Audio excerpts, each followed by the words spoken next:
ছাত্ৰ-ছাত্ৰীসকল এজন বিজ্ঞানী আছিলে ৰাদাৰফোৰ্ড আৰ্নেষ্ট ৰাদাৰফোৰ্ড এতিয়া তেওঁ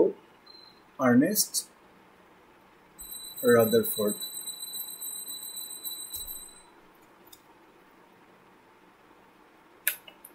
এইজন বিজ্ঞানীৰ আণ্ডাৰত দুজন PhD স্কলাৰে ক'ব পাৰি বা দুজন তাৰ ষ্টুডেণ্টে ক'ব পাৰি লেনাৰ্ড আৰু হেলৱেক স্পেলিংবিলাক ভুল হ'ব পাৰে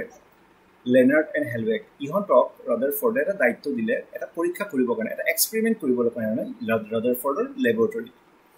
এওঁলোকে এটা পৰীক্ষা কৰিলে পৰীক্ষাটোৰ পৰা এটা পৰমাণু কেনেধৰণে হ'ব পাৰে ইয়াৰ এটা তেওঁলোকে ধাৰণা এটা উলিয়াবলৈ চেষ্টা কৰিলে আলফা কণা বিকিৰণ পৰীক্ষা এই পৰীক্ষাত আলফা কণিকাৰ তেজস্ক্ৰিয় উৎস এটা খোলা থকা শিহৰ ব্লকত আবদ্ধ কৰা ৰখা হৈছে এই যিটো এটা টুকুৰা এটা আছে ব্লক এটা আছে সেইটো শিহৰ লেড ব্লক ইয়াৰ ভিতৰতে আছে এটা তেজস্ক্ৰিয় ৰেডিঅ' এক্টিভ চ'ৰ্চ মানে এটা তেজস্ক্ৰিয় এটা ধাতু আচলতে তেওঁলোকে ব্যৱহাৰ কৰিছিলে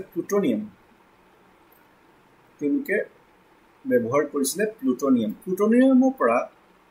স্বতঃস্ফূৰ্তভাৱে সদায় আলফা কণিকাবোৰ বিকিৰিত হৈ থাকে এতিয়া আলফা কণিকা কি হয় আলফা কণিকা হ'ল He2+ তাৰমানে হিলিয়ামৰ 2+ এটা আয়ন আচলতে আয়ন নহয় এনেকুৱা এটা বস্তু য'ত দুটা প্ৰটন আৰু দুটা নিউট্ৰন লগ লাগি আছে আৰু তাত কোনো ধৰণৰ ইলেক্ট্ৰন নাই আৰু আমি কেমিকেলি ইয়াক Hc2+ হিচাপে লিখিব পাৰোঁ মূল কথাটো হ'ল যে এটা আলফা কণিকা হ'ল এটা ধনাত্মক গোলক এইটো ভাবি গ'লেই হ'ল এই উৎসৰ পৰা অহা আলফা কণাবোৰ এটা মিহি ৰশ্মিৰ সংযুক্ত কৰি পাতল সোণৰ পাতত পৰিবলৈ দিয়া হ'ল এনেকুৱা এই কণাবোৰটো চবফালে যাব পাৰে কিন্তু গোটেইখিনি দিশৰ পৰা বস্তু ঢাকি ৰখা হৈছে অকল এটাহে ইয়াক এটা খিৰিকী এটা দিয়া হৈছে যিটো জৰিয়তে আলফা কণিকাবিলাক এনেকৈ ওলাই পিনে পৰিব দিয়া হৈছে এটা সোণৰ পাত গোল্ড ফয়েল একেবাৰে মিহি এডাল পাত আলফা কণাবোৰ বিভিন্ন দিশত সিঁচৰিত হৈ থাকে মানে এনেকৈ গৈ এদিকে দিশত যাব পাৰে এইটো দিশতো যাব পাৰে উভতিও আহিব পাৰে এনেকৈ 90 ডিগ্ৰী এংগলতো যাব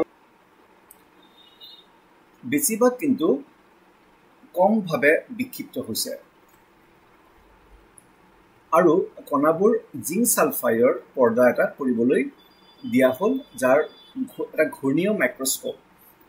মাইক্ৰস্কোপ মানে ইয়াত এটা মাইক্ৰস্কোপ এটা থাকিব সেই মাইক্ৰস্কোপ দ্বাৰা এই জিংক ছালফাইড প্লেটখনত যে আলফা কণাৰ চাপবিলাক বহিছে সেইটো চাবলৈ ব্যৱস্থা এটা ৰখা হ'ল পৰ্যবেক্ষণ কৰিবলৈ দিয়া হ'ল এই মাইক্ৰস্কোপ ডিটেক্টৰৰ সহায়ত পৰ্যবেক্ষণ কৰা হয় কি পৰ্যবেক্ষণ কৰা হ'ব এইটো এটা আচলতে ফটোগ্ৰাফিক ফিল্ম হয় বা ফ্লুৰেচেন্স স্ক্ৰীন যিটো জিংক ছালফাইডৰে বনোৱা আলফা কণা এটা গৈ এই সোণৰ পাতখনত বিক্ষেপিত হৈ য'ত পৰিলে তাতে এটা সৰু এটা চিন বহি যাব এটা চাপ এটা বহি যাব যিটো ডাইৰেক্ট চকুৰে দেখিব পৰা নাযায় সেইটো কাৰণে মাইক্ৰস্কোপ লাগিব যে মাইক্ৰস্কোপটো এনেকুৱা যে আমি গোটেই বেলেগ বেলেগ এংগলৰ পৰা ঘূৰাই ইয়াক চাব পৰা যাব যে ক'ত গৈ আলফাৰ কণা এটা চাপ বহাইছে এতিয়া তেওঁলোকে পৰীক্ষাটো কৰাৰ পিছত কি ফলাফল পালে চাওক তেওঁলোকে পালে যে বেছিভাগ আলফা কণা কিন্তু একেবাৰে পোনে পোনে গুচি গৈছে বিচ্যুতি নোহোৱাকৈ গুচি গৈছে এইটো দিশত এনেকৈ গৈছে চিধা গৈ প্ৰায় এইটো ভাগতে পৰিছে বেছিভাগ আকৌ তেওঁলোকে পাইছে যে ইয়াৰে কিছুমান 90 ডিগ্ৰী বা তাতকৈ অধিক বিচ্যুতি হৈছে তাৰমানে এনেকৈ গৈ চোৱা ইয়াতে এটা এনেকৈ গৈছে এটা এইফালে আহি এইফালেও যাব পাৰে এইফালে আহি এইফালেও যাব পাৰে মানে 90 ডিগ্ৰী যাব পাৰে তোমাৰ 80 ডিগ্ৰী যাব পাৰে 120 ডিগ্ৰী যাব পাৰে তেনেকুৱা বিভিন্ন এংগলত যাব পাৰে কিন্তু তাৰ পৰিমাণটো কম কিমান যে 8000টা মানত প্ৰায় এটা মানহে সিমান পৰিমাণে বিক্ষিপ্ত হৈছে বহুত বেছি নহয় এইটো দেখা গৈছে মাজে মানে কি গোটেই দিনটোত যদি পৰীক্ষাটো চলাই থাকে তেতিয়াহ'লে এটা মানহে এনেকুৱা এটা আলফা কণা পাব যিটো আহি সোণৰ পাতটোক আহি তাৰপিছত এনেকুৱা উভতি গৈছে মানে 180 ডিগ্ৰী এইটো বিক্ষিপ্ত হৈছে মাজে যিকোনো আলফা কণা প্ৰায় 180 ডিগ্ৰী বিচ্যুতিৰ সন্মুখীন হোৱাৰ পিছত উভতি আহিছিল মানে কথাটো ভাবিবলগীয়া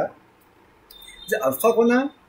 অবিৰতভাৱে গৈ আছে সোণৰ পাতটোত পৰি আছে বেছিভাগ কিন্তু পোনে পোনে গৈ এই ভাগটোত গৈ খুন্দা মাৰিছে বা চাপবোৰ ইয়াতে বেছিকৈ পৰিছে একেবাৰে বহুত কম পৰিমাণ তাৰমানে প্ৰায়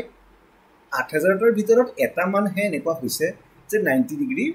বা তাতকৈ বেছি কোণত বিক্ষিপ্ত হৈছে আৰু দেখা পাইছে যে বহুত এনেকুৱা বিক্ষেপণৰ ফলত যিকোনো এটা মানহে পাইছে যিটোৱে একেবাৰে মানে পথটো উভতি আহি গৈছে মানে সোণৰ পাত্ৰ এটাক উভতাই পঠিয়াই দিছে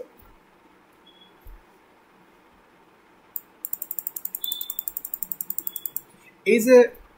এওঁলোকে যে পৰীক্ষাটো কৰিলে ৰাদাৰফৰ্ডে এই ফলাফলটো ওপৰত যথেষ্ট চিন্তা চৰ্চা কৰিলে আৰু কিছুমান তাৎপৰ্য আমালৈ আগবঢ়ালে ধৰি লোৱা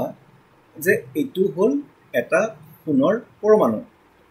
পৰমাণুবিলাক যথেষ্ট ডাঙৰ থাকে কাৰণ ইয়াৰ ভৰ সংখ্যাটো যথেষ্ট ডাঙৰ যিহেতু বেছিভাগ আলফা কণা পাতৰ মাজেৰে পোনে পোনে পাৰ হৈ গৈছে গতিকে পৰমাণুটোৰ বেছিভাগ ঠাই কিন্তু খালী হ'ব লাগিব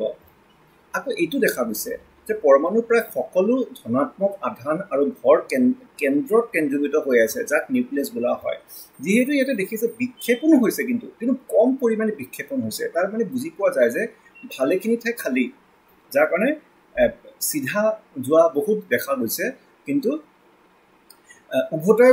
অহা হৈছে বা বেছি এংগেলত 90 ডিগ্ৰী বা 170 ডিগ্ৰী 180 ডিগ্ৰীটো যোৱা হৈছে তাৰ মানে কিবা এটা বস্তু আছে মাজত যিটোৱে উভতাই পঠিয়াইছে যিটো আলফা কণাবিলাক কিন্তু পজিটিভ হয় তো মাজত কি হ'ব লাগিব এটা ধনাত্মক আধান হ'ব লাগিব আৰু প্ৰায় ভাগেই তাৰ ধনাত্মক আধানটো এটা সৰু ঠাইত এটা কি হ'ব লাগিব কেন্দ্ৰীভূত হৈ থাকিব লাগিব ইয়াৰ নামটো নিউক্লিয়াছ ৰখা হ'ল নিউক্লিয়াছটো ইলেক্ট্ৰনৰ ডাৱৰে আগৰি আছে চাৰিওফালে ইলেক্ট্ৰনবোৰ কি হয় ঘূৰি ফুৰি থাকে আৰু ইহঁতৰ মুঠ ঋণাত্মক আধান মিলি যিমান হ'ব কেন্দ্ৰত থকা নিউক্লিয়াছত ধনাত্মক আধান সিমানে হ'ব যাৰ ফলত কি হয় এটা পৰমাণু সামগ্ৰিকভাৱে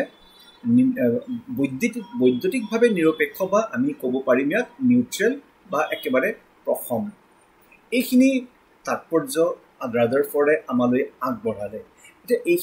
এই পৰীক্ষাটো কৰাৰ পিছত আলফা কণা বিক্ষেপণৰ পৰীক্ষাটো কৰাৰ পিছত তাৰপিছত তাৎপৰ্যটো ভাবি ৰাদাৰফৰ্ডে এটা পৰমাণুৰ আৰ্হি আমালৈ আগবঢ়াই দিছে সেইটো আমি নেক্সট ভিডিঅ'টোত বুজিবলৈ চেষ্টা কৰিম